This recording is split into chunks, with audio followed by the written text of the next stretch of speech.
decades, the majority of us have believed that in order to be an athlete and in peak physical condition, you need meat and dairy. I remember even they had that Got Milk campaign that the dairy industry used, and they would have like athletes with milk mustaches to sell us the idea that we need milk for strong and healthy bones. But if you ever tell your friends or your family that you're thinking about cutting back on eating meat, chances are they'll say, "But where do you get Your your protein. protein?" That's Yeah. right. Well, today, Cam F. Awesome. Awesome. I feel like I should echo it every time I say your last name. Will help us to learn that protein doesn't only come from animal based sources. And he's going to talk about how he learned to fuel his athletic body, but a whole lot more. So I'm really glad. Welcome and greetings, Cam F. Awesome. Thank you for having me. Great introduction. Great introduction to the introduction. And I love all the details of your show. I love greenings. I love the word green everywhere. I love your vibe, Amy. Well, Love your vibe. thanks. And having you on the show is going to help me with my vibe. So Yeah. really appreciate Yeah. you being here. So some Thank you. people are here because they're just plant-based fans, and no matter what happens, if it's plant-based, they want to be a part of it. And then other people are here because they saw some boxer in the promos and they say, "Oh, I got to check this out."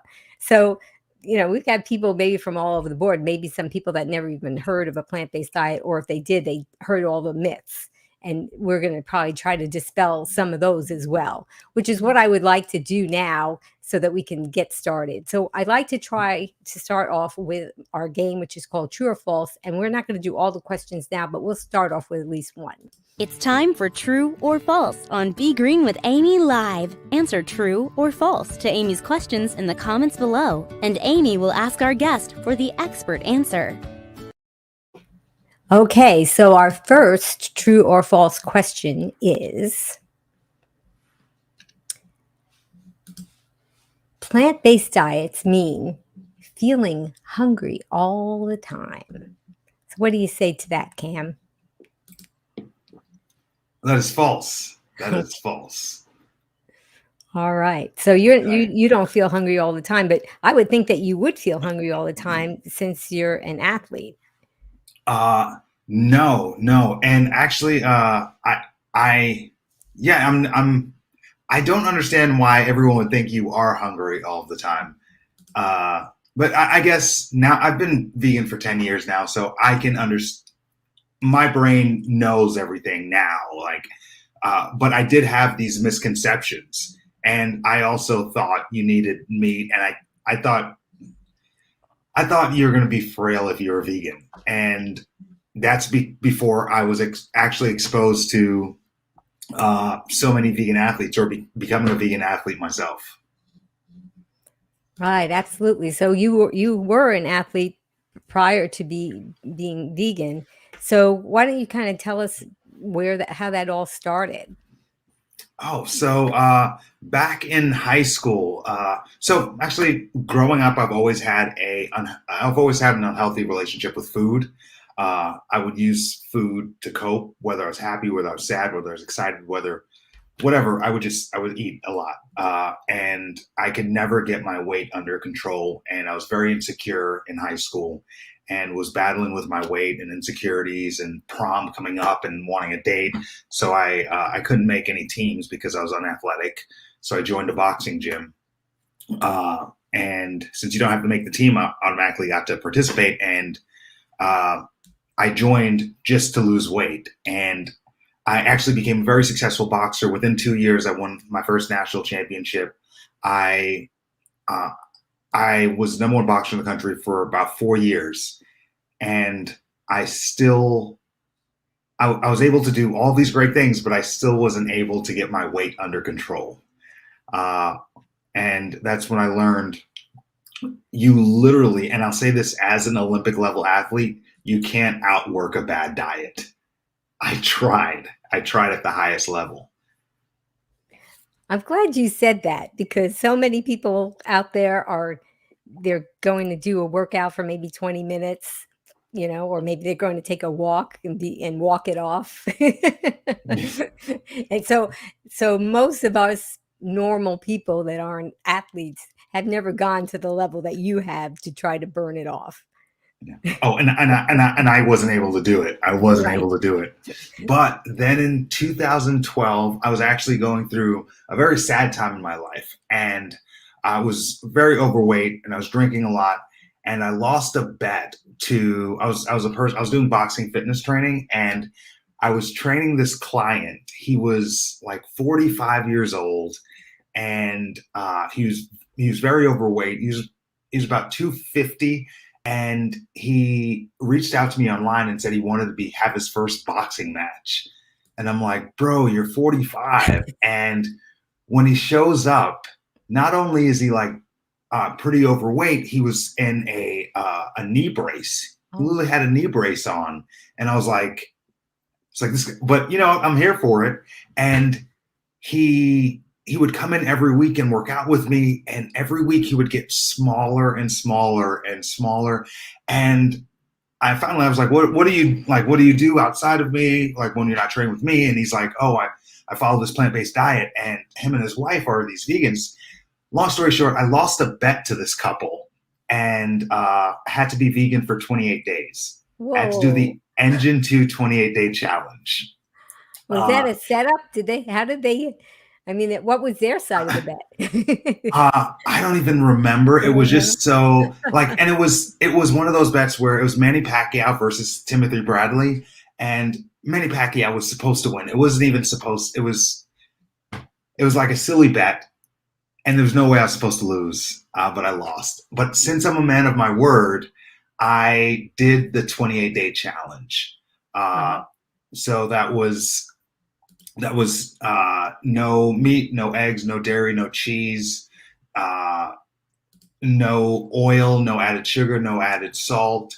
And if I'm being honest, the first 2 weeks, the food was super bland because I was literally eating. I would eat in drive-thrus. I would go to McDonald's. I would eat 3 McDoubles, no mustard, no pickles, extra onions, extra ketchup, and 3 McChickens with cheese. I would just eat 6 burgers a day. That was like my diet. Oh my and goodness. I went from, it was a bad year in my life. Yeah. I'll say that. Yeah.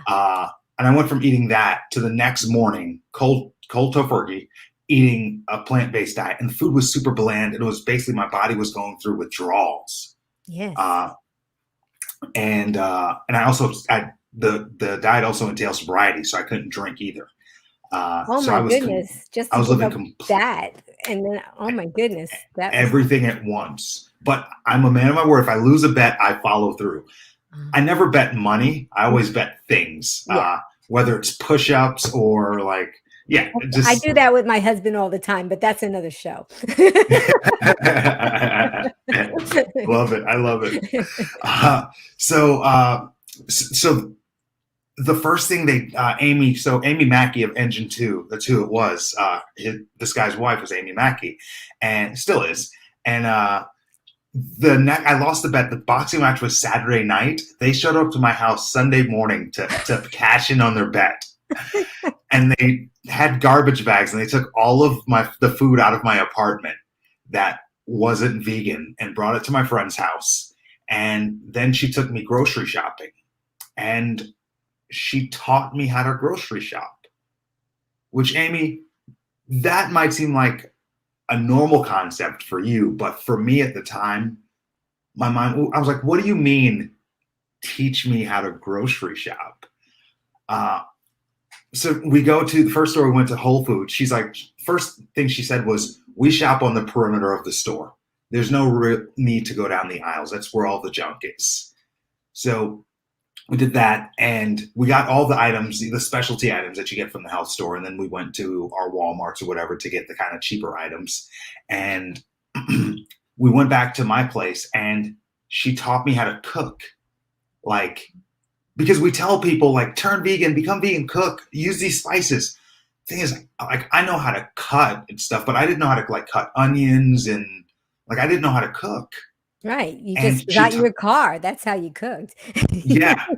And she taught me I was a super bachelor. And Right. she taught me how to cook, just the very basics. And every Sunday, like so that Sunday we cooked a bunch of food and she made it in these little containers. So she's like, all right, eat this, eat like 4 of these a day. And it was super simple. So I just ate what was there and I just didn't eat anything else. And the next Sunday they showed back up to my apartment. Then we went grocery shopping again, and we cooked basically all day. And we developed this routine every Sunday. We called it our Sunday cookathons. We just got together and we cooked all day. So it's like some people, we just cook all day, and at the end of it, we'd have all these different containers of food, and we have meals. We meal prep for the week. So we'd spend our Sunday. It's basically a Sunday fun day, but instead of drinking, we cook, and we would post about it online. And before you know it, a few people would ask to come, and we had maybe 6 or 7 people. Everyone puts money in, so we grocery shop together. Everyone has their containers, and we basically hang out all day. A few people will be in the kitchen. Some people will be playing board games or hanging out. And it was a cool Sunday routine that made the change in routine, because that's what it is. Mm-hmm. A lot of our eating habits, they're just routine, and it's what they're used to, and we fall back on that. So on the Sunday cookathons, the Sunday fun day, we would we'd make like a batch of quinoa. So we'd make the quinoa in different containers, and we'd add different vegetables in the different containers, beans, tofu. We I think maybe back then, I don't know if I was into seitan yet. There's Right. still a lot of things I'm learning. Mm-hmm. But I will say back then, this is in 2012. It's not what it was today. Oh, no. Like the options, and I know people who've been vegan since like the 90s, and I'm like, I don't know. I started in 2012 as well. We have a lot in common, actually. Oh, really? Yes. But we'll talk about that later. Yeah. But yes, I started in 2012. Yeah. Jesse asked what kind of meals we used to meal prep. So with the Engine 2 plant-based diet, it was no added oil, no added fat, no added sugar, no added salt. So it was, and there's a bunch of different meals, and it's kind of, some of the things escape my mind. I don't want to say the wrong thing and lead someone in the wrong direction. But But it sounds like you were was- batch cooking a lot of ingredients that later you could assemble also, right? Yeah. Yeah. Yeah, it was a lot of meals that we could assemble. So we'll make a big thing of like tofu, like a marinated tofu of some sort, and then you can separate that in different containers, just so you're not eating the same thing every day. Right. But also, I am a very basic person. Like the way your dog can eat the same thing every day and not have a problem with it, I am the same way. Like, and other people so my girlfriend, she always wants to switch it up and everything, but if I like it, I'll just eat it literally. Which is what you used to do with the drive-through. You recited yeah. the whole order from memory, because that's what you did. And probably a lot of people at the drive-through were like, "Oh, there's Cam. I know what he wants."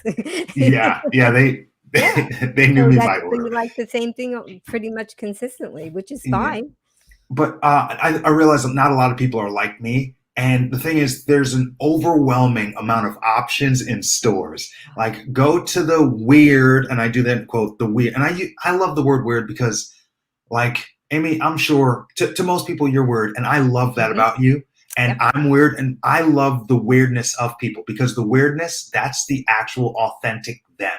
Mm-hmm. Like everything else is just us trying to conform and fit in. I love just weird people, and that's why I loved living in Portland, Oregon, because they kept Portland weird. Austin is getting weird as well.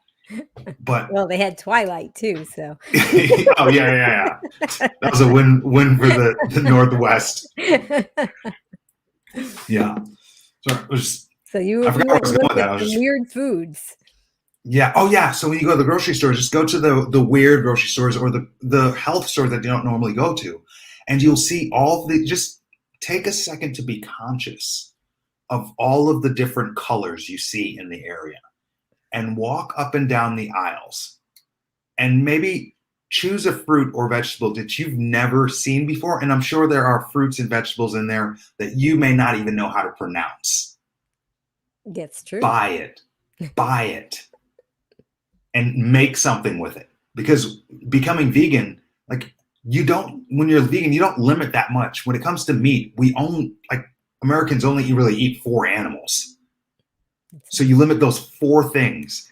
They're like, once you limit those 4 things, you start to expand your diet. And then you start to eat all these weird fruits and vegetables that and I say the word to me because I shared I was eating drive-through things. So kale was weird to me. I made fun of people who ate kale, and which is really They cool. only used it to decorate at the butcher. They would use it to decorate around the meat to make it look more attractive and colorful. Up to 2014, the number 1 purchaser of kale was Pizza Hut. They used it to decorate their salad bar, not for consumption. Not for consumption. Yeah.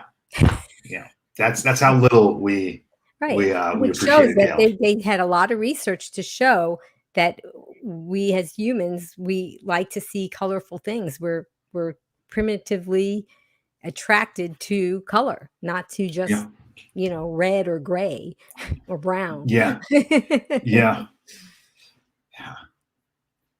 Wow, that's great. So you did that for how long was the bet now? So it was 28 days. So I learned, this is a fun fact. It takes 22 days for your taste buds to adjust. That was what I was holding on to because the food was so bland. Like going from my super intense, so high sodium diet to this diet, the food was so bland. And right, because you were SOS free, which means no sugar, oil, or salt. That's how I eat, and I definitely. It's a learning curve. Yeah. Oh, it is. You just have to. And I'm super gassy. Super gassy too. Super gassy. Luckily, I lived by myself at the time. But you just can't escape yourself, can you? No, you never can. But after the 22 days, I started to look forward to the meals. Oh, and just keep push through to 28 days. Yeah, Actually just put Misty Blue. See that? I keep quitting at 20 or 21. Isn't that something? You were just right, so close. Yeah. Misty, here's what I like to remind myself every time, because every month I do a different challenge for myself, whether it's like every morning for this month, I'm going to go to the gym at 5 a.m., like different challenges. And I remind myself, there are people who are imprisoned right now, not to get too dark or whatever. There are people who locked up in jail and then they are forced to eat what they're allowed to eat. Like they don't get to go to fast foods. They're stuck to a strict diet. Now, if people can allow other people to control them, why can't we learn to control ourselves? And that's the discipline aspect of it. So anytime I start to want to quit in anything that I do, I remind myself I should be able to do anything for 30 days. And after 21, 22, 23 days, it's a habit.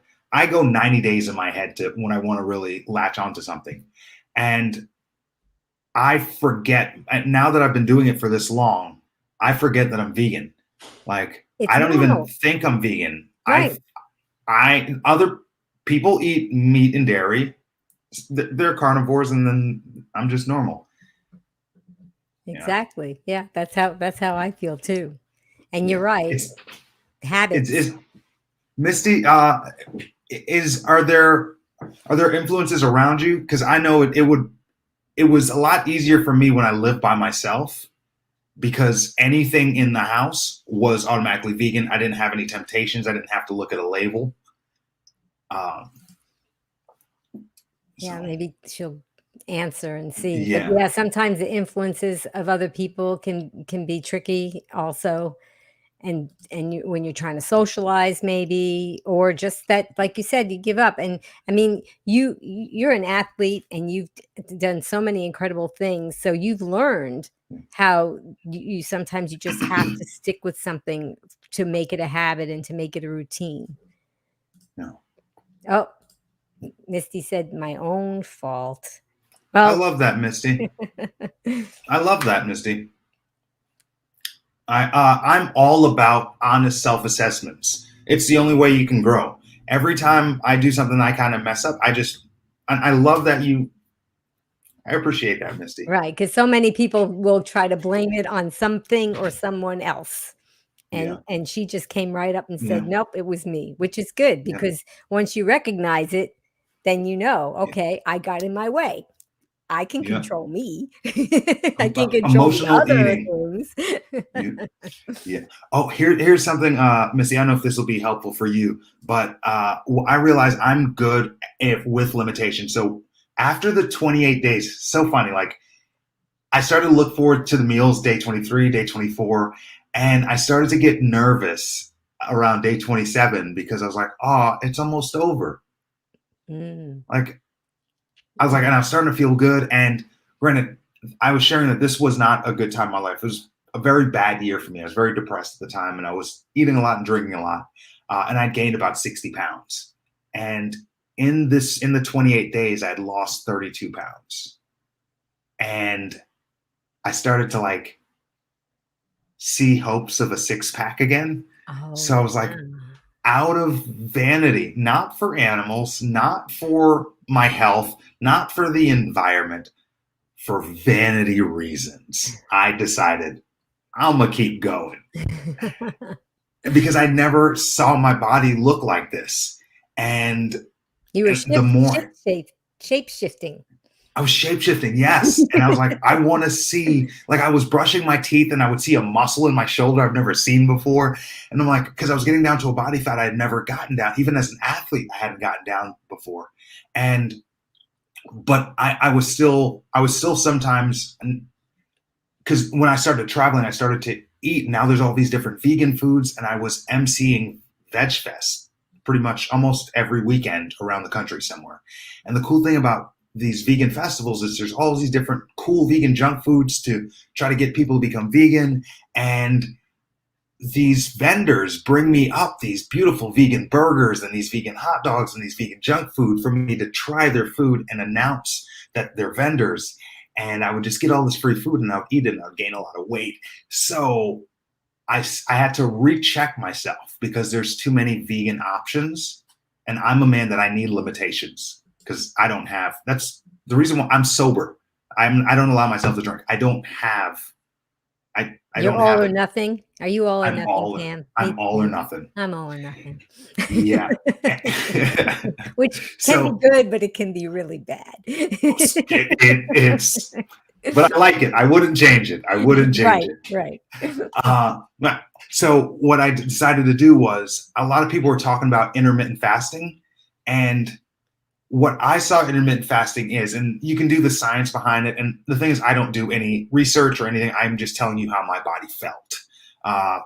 There's all these different theories and everything, but what I saw intermittent fasting is during the pandemic, working from home. I'm in my office right now, and my kitchen is like 20 steps that way. So when I first started the intermittent fasting, I decided to only eat from noon to 8 p.m., just that 8-hour window. And I wake up about 6 a.m. And I realized first thing that happened was I go to bed earlier because I realized after 8 p.m. is when I consume the most calories, waste the most time, and spend the most money. So you just say, I'm clocking out. I just go to bed, but I wake up early. And I'm working, and I'll find myself, I'll walk to the kitchen, open the fridge, and then realize it's not time yet. I have to wait till noon. Like I look at the microwave. I'm like, okay, 7:27. Okay, I close the microwave. I close the fridge. I go back to my office and start working again. Because you were hungry, or were you just Just out of habit. A habit, right? Just out of habit. And then before you know it, I open the fridge again. And I'm like, oh, 8:23. Okay. I would go to the fridge the first week, maybe 3 or 4 times unconsciously open the fridge before I realized it wasn't noon because yet. it was your primitive brain saying that is the source of food. Go to the source of food, even if you're not hungry. Get it.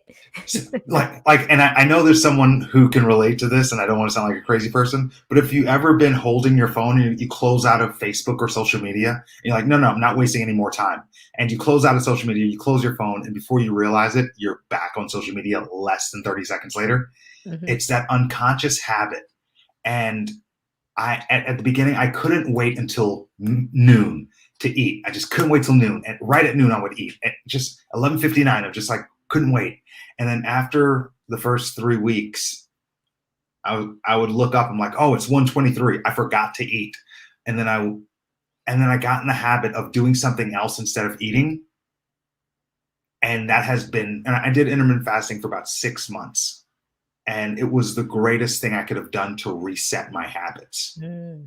because I started to realize when I eat out of habit and when I eat out of need.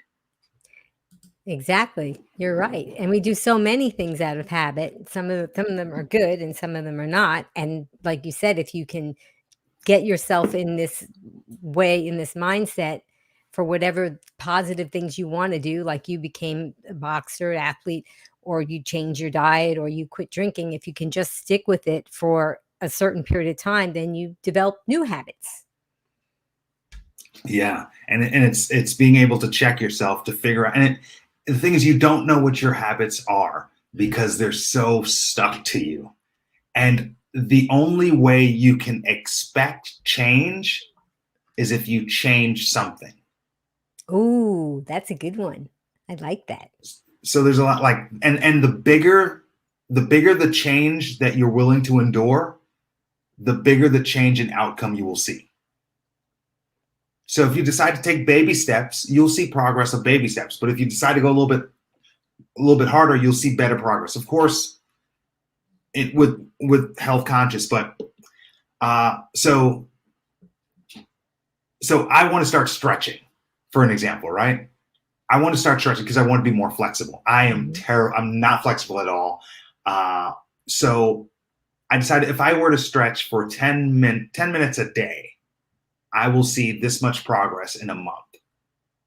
But I said, well, if I could triple that and just stretch for 30 minutes a day, maybe watch a TV show and stretch once a day, I'll see so much more progress in 30 days.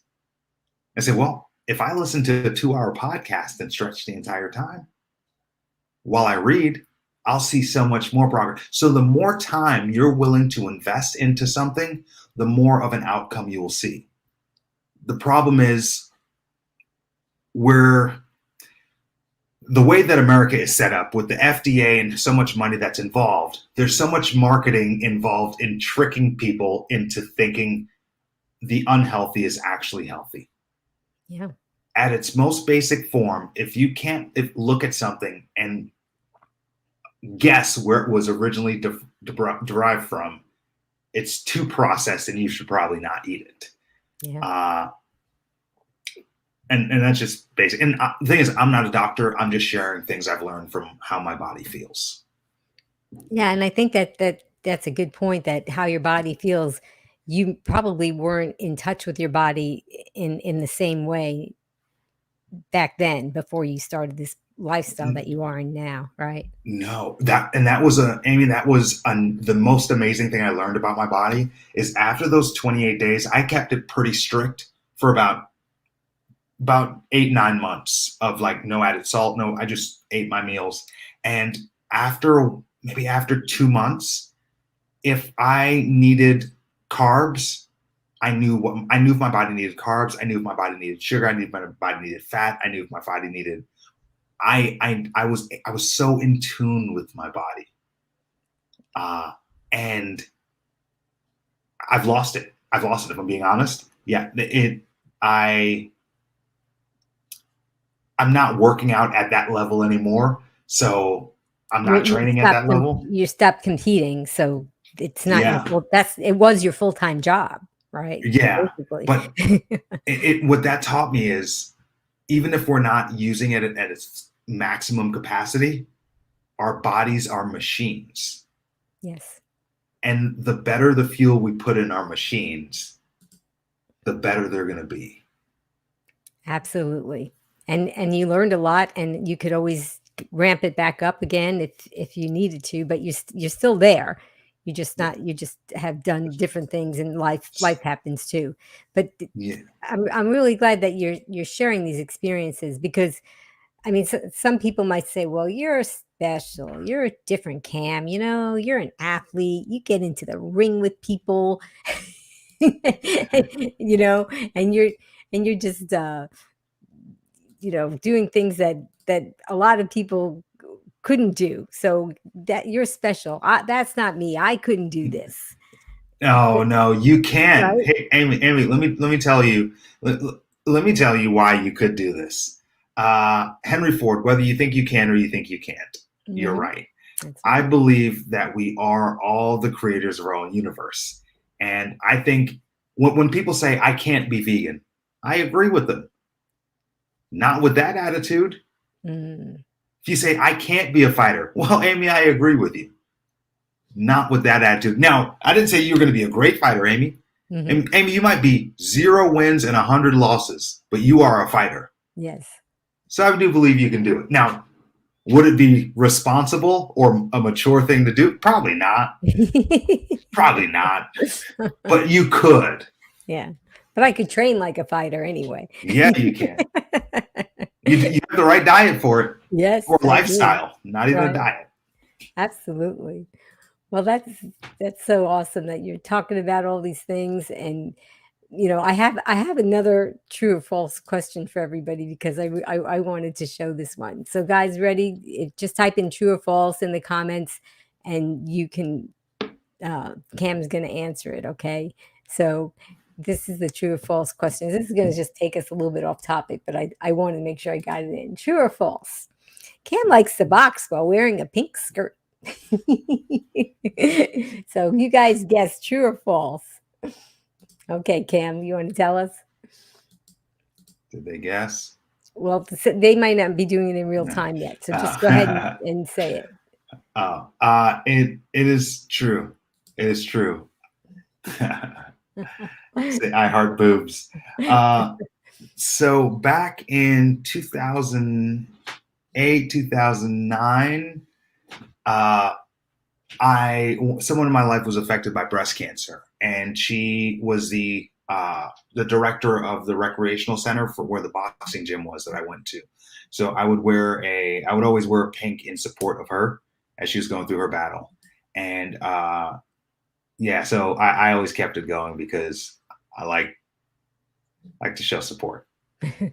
So That must have really tripped some of your opponents up. When you I learned once you know how to fight, you don't have to pretend to be tough. Ah. Yeah, and another thing that a great benefit I have, I've never had to deal with the protein question about veganism Oh, is that right? because you know who I am before you know that I'm vegan, and if Mhm. you know who I am, you know what I do, and obviously I'm not deficient. I'm like, and I've actually won more national championships as a vegan than I have as not. That's amazing.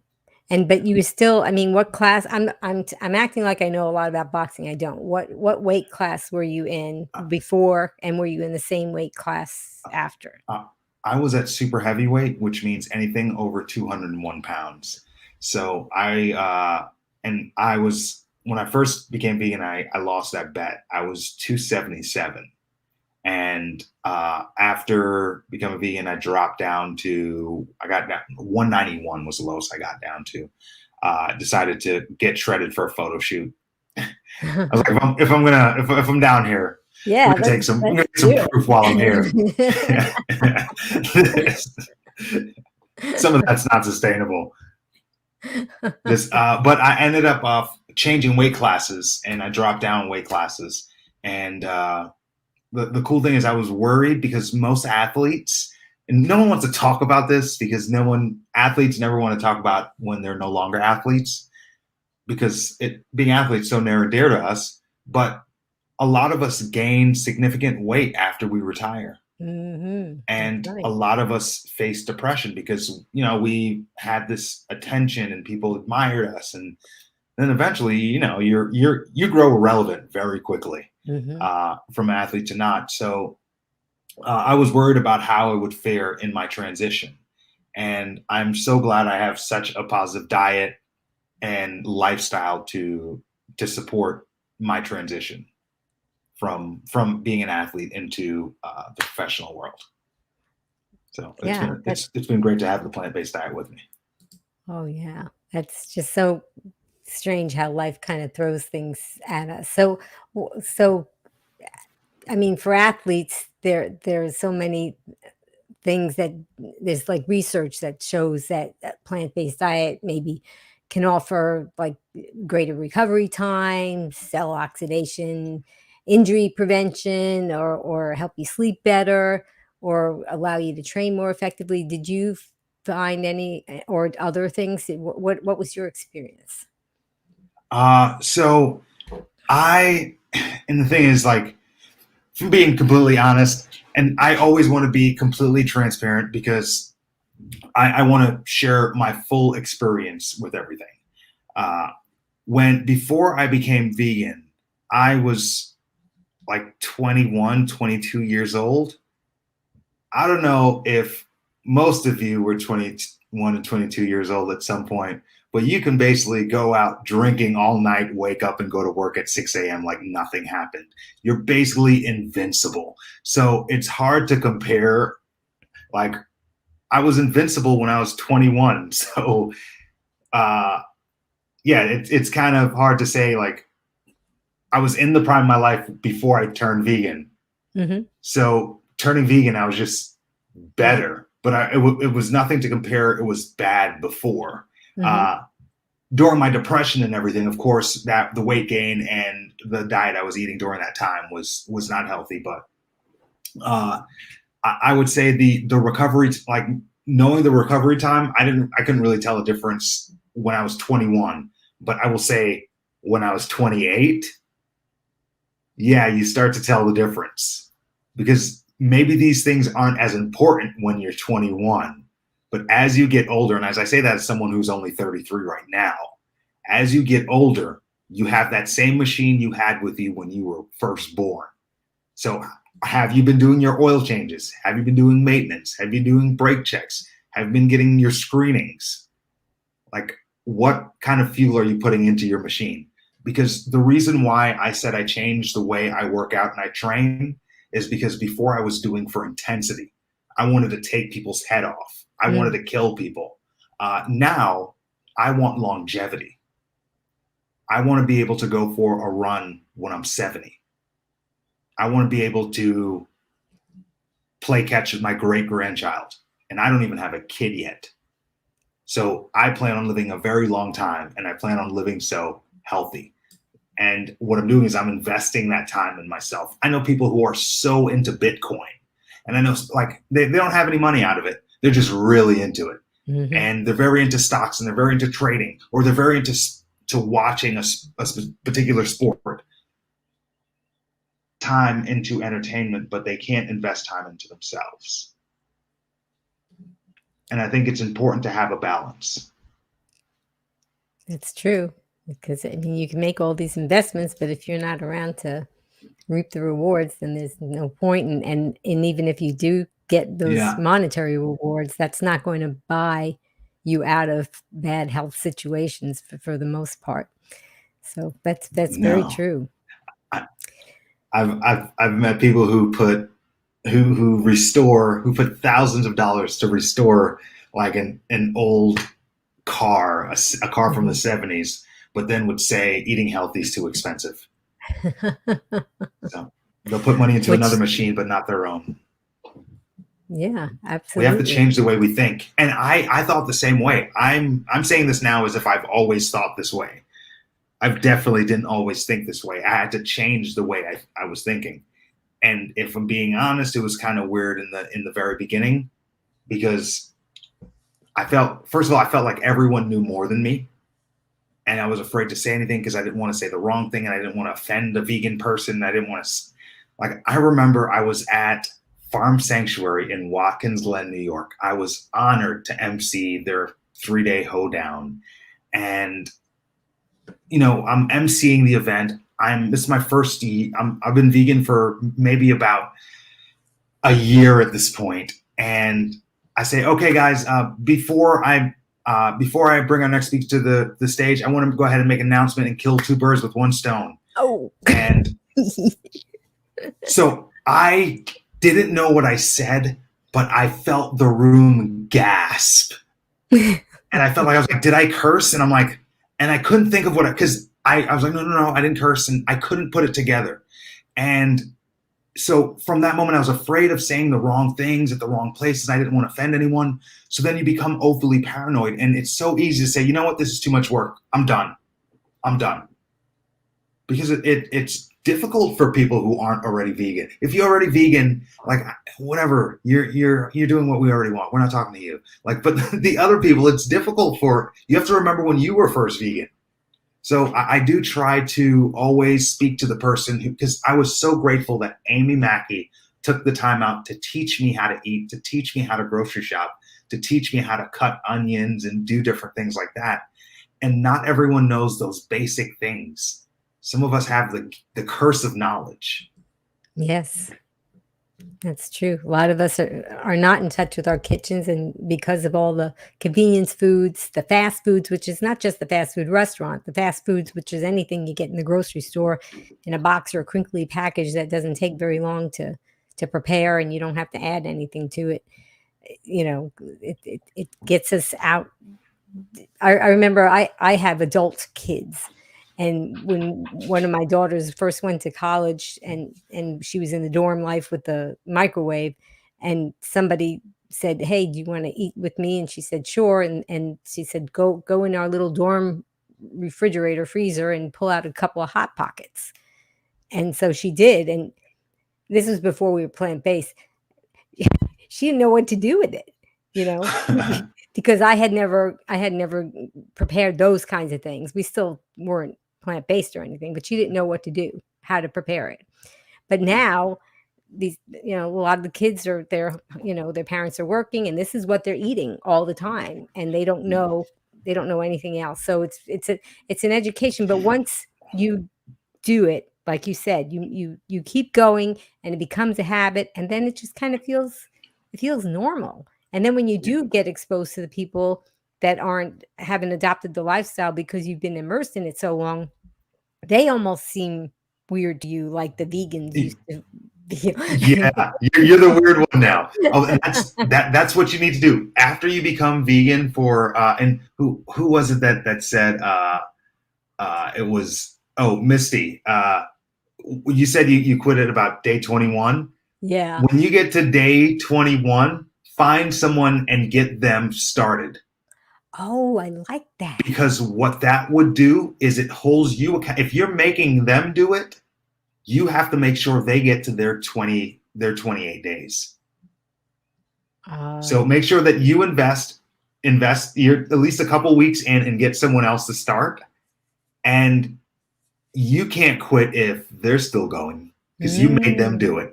And and if that's the type of accountability you need to do it, screw it. That's what you need to do. We need to find what works for us. Yeah. Not everyone's going to be super motivated. Not everyone wakes up when their alarm goes off the first time. Yeah. Okay. Some of us have to set backup alarms and backup alarms for those backup alarms. But if that's what you need to do to get out of bed, you need to find what works for you. Like any advice I give, it's just what I do. Please steal what I do, remix it in your own way, add your own flavor to it. But not everything's going to work for everyone. Just kind of find your own path. I love that advice. That's great. And I looked on your Instagram, and you've had lots of wonderful quotes, and maybe some of the things that you've said yourself. I just streamed through it, and you have a lot of great motivational things going on there. But you talked about how you developed this public speaking career now. You were asked to do a veg fest, and then all of a sudden you're emceeing all these different veg fests. So how has being plant-based positively affected that and your ability to motivate other people? Well, first off, I was Paul Shapiro.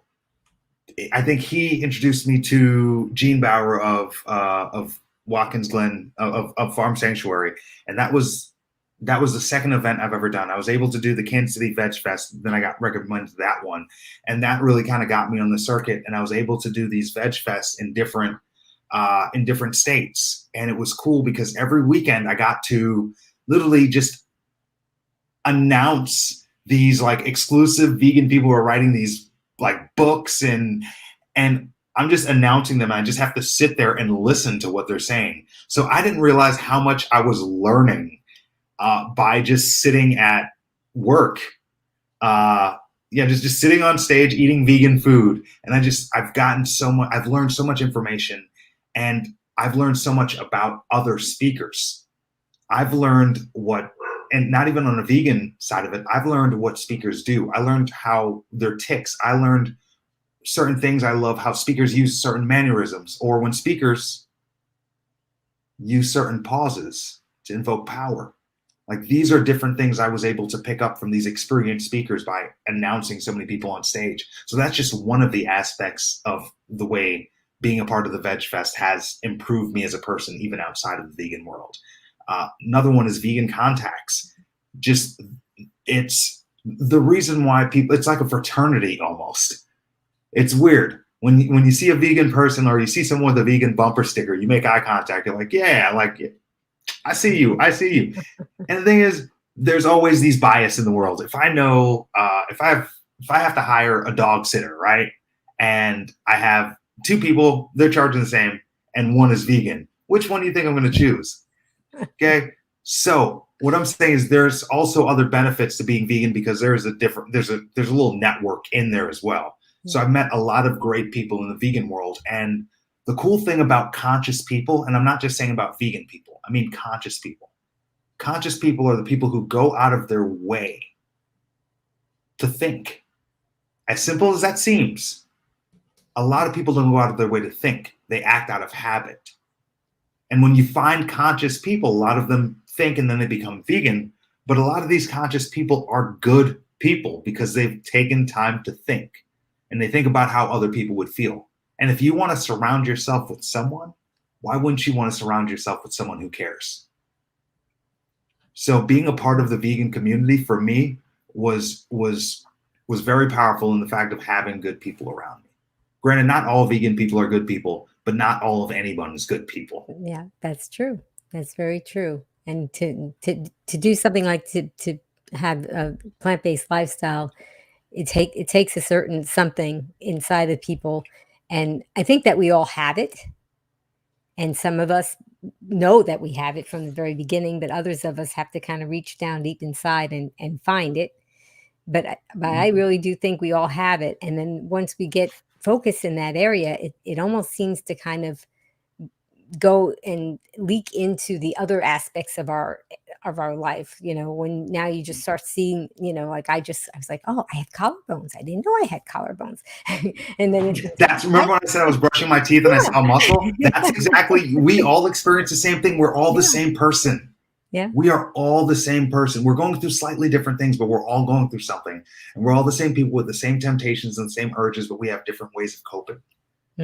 Yeah. And surrounding yourself with the like-minded people in many cases, not just this eating style, in many cases, it's really important that if you have a goal, you want to do it, you need to surround yourself with like-minded people. And following Cam on social media, watching my interviews with these plant-based athletes and doctors and so forth, if you just keep doing this every day and just immerse yourself into it, it's going to be something that's going to help you go towards that goal that you have and be that person that's inside of you waiting. You just have to immerse yourself. So I wanted to shift over a little bit, because here you are, you weren't a boxer, right? You were in school and you were a kid and you weren't, you that was like the furthest thing from your mind. And you turn into a boxer, and then you turn into plant-based, and then you become this MC, and then you're doing comedy. So what tell us about that? So I during that year of depression in 2012, I do what a lot of sad people do. I go find a stage, and I started doing comedy in 2012, and I was also speaking at schools. And I would speak at schools about bullying, the original reason why I got into boxing. And I realized the kids would pay attention if I was funny. So I figured if I did stand up and I learned how to be funnier, I would be better at my speeches with the students. And I realized the more time I spent on stages, And that's why I started to do all these veg fasts every weekend, because the more time you spend doing anything, the better you're going to get. The only reason why I'm the winningest boxer in United States history. I've won more boxing matches than anyone else in the sport. The only reason why is because I just competed more than everyone else. I didn't have the best percentage, but I learned the more time you put into something, the better you will be, no matter what it is. And I took that idea from boxing and I transferred that into speaking. So I figured the more time I spend on a stage, we've all heard of the 10,000 hour rule, Malcolm Gladwell. You become a master at something after you spend 10,000 hours doing it. So I thought, what's the quickest way to spend 10,000 hours on a stage? Well, I'm just going to take every opportunity I get to be on a stage. So I lived in a van for 3 years, driving around the country, speaking at schools Monday through Fridays, doing comedy shows at night, and emceeing festivals on the weekend. And I'd MC galas. And I'd you were MC dog plant-based walks. also, right? Let me just back Yeah, up here. You were yeah, okay, so plant-based. there's no excuse here about, I can't do plant-based because, I was plant-based in a van. Okay. That could be a whole Yeah. book. How to be Yeah. plant-based in the van. Yeah. So go ahead. Here's another level of it, though, because you are your habits. So sometimes you have to be around other people to develop their habits. So if you grew up in a family and obesity doesn't run in your family, no one runs in your family. That whole concept of being overweight a lot of times is cultural. It's the food we eat. We eat what our parents ate. We eat the way our parents ate. And if our parents ate poorly, if they grow up eating junk food every day and going through drive-thrus, we're going to likely develop those habits. If you saw your mom cooking in the kitchen every day, whether you're her son or her daughter, you will have picked up some of these habits as you see these things, right? So the more you're around something, the more you absorb it. So if you grew up with a terrible food environment, maybe you should date someone who didn't, and someone who has discipline. And so that's what I did. Luckily, I did it by accident. My girlfriend, she is the most disciplined person I've ever met. And it forces me the same way, Misty, I suggest you tie yourself to someone else to keep you obligated. When I lost that bet and had to be vegan for 28 days, I didn't do any research. I didn't read. I didn't care. My goal wasn't to be vegan. I said I would do it, so I did it. And I realized if you do it, everything you do, it works if you work it. And when I started to date my girlfriend, I realized some of my habits weren't as pure as I thought they were. Because, I would have healthy snacks. There's nothing wrong with a Cliff Bar here and there, except for there's everything wrong with a Cliff Bar here and there. Have you read I thought Cliff Bars were good. There's a dude climbing a rock on it. How could that be bad? It's just a sugar rock. They're terrible for you. And I picked these things up from her, and she would point these things out to me. And she would also point out the habit of being conscious of what you're consuming. So I know everything in the house is vegan, so I don't read labels. But she's like, read serving sizes. Understand how much you should consume when you start to consume something. And usually I just kind of eat until I'm not being bored anymore. I like it. But you got to stop right there, because usually you're supposed to be able to eat until I'm full, but you said eat until I'm not bored anymore. Yeah. Which is a big thing. A lot of people do that. Yeah. Go ahead. I'd eat until I get a text message. If I get an exciting text message, I'm just not that hungry anymore. That means I wasn't hungry in the first place. But my girlfriend Sage, she has I mimicked everything she did. So when we moved in together, I realized she lives different than me. She's very organized. She does certain things certain ways. And I was like, you know what? There has to be something to it. I'm just going to eat what she eats, because she's fit and she doesn't work out that much, but she's fit. And I'm like, how does she? I'm obsessing over working out, and she doesn't care about working out. She stretches and does yoga downtown. And I'm like, so I just did what she did. And Amy, it was so crazy. Like when you're with you, you don't notice yourself. So during the pandemic, we just stayed in the house. Really, we just ate whatever she ate. I ate. I don't like mushrooms, so with the exception of mushrooms, but whatever she ate, I ate. And I went out after about 2 years, and people are saying that my body has morphed. It has changed. Uh, I went out to some boxing matches. I wore my hair up for the first time, and I wear glasses now because I just had an eye surgery, and people weren't recognizing me because my body had changed. Yeah. Wow. Yeah.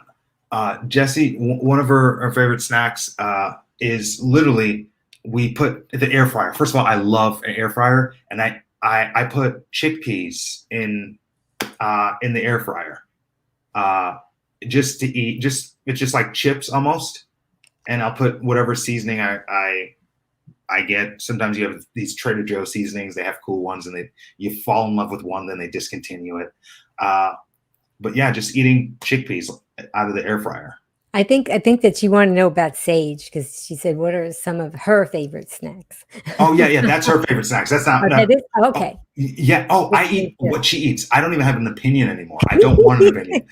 Yeah. When I say it's, you need to do an episode with her. She has an amazing story of she grew up in Western Mass in a smaller town, and she didn't have access to healthy food. And she always told herself growing up that when she's able to be in a position where she does get that access, she's going to change her life around. And she became vegan about 5 or 6 years ago. She's been vegetarian pretty much her whole life. Of course, her parents tried to push meat on her when she was a kid, but she was just never really into it. Well, we're going to have her back on the show, but you'll have to come with her because we like cute couples, and I'm bet you guys make cute couples. Yeah. Yeah. Oh gosh! Another snack she makes, and I contribute nothing to this, but she makes these Reese's cups, these peanut butter cups. It's, I believe, walnuts, dates, and I think sunflower seeds, some kind of cocoa or cacao, and in a food processor, and that's like a mix. Looks like a granola-y thing. And she puts it at the bottom of a pan, and then she puts peanut butter and then a layer of chocolate, puts it in the freezer. And we have one of those every night. It's our little dessert. It's our routine right before we brush our teeth. We have one. Then we wait for the taste to go away. Then we have our gummy, our vitamin gummy at the end of the night. And then we brush our teeth and go to bed. So making that little cute routine, especially if you have a partner, making it something you guys do together, because it's a lot easier and it's a lot more sustainable when you're doing it with someone, and it's fun. Well, you are sure motivating in a lot of ways I think that anybody who is watching or listening and has something in their life that they want to stop doing or start doing or change, just hearing the different things that you've done in your life and your attitude and your strategies, it's just been so motivating.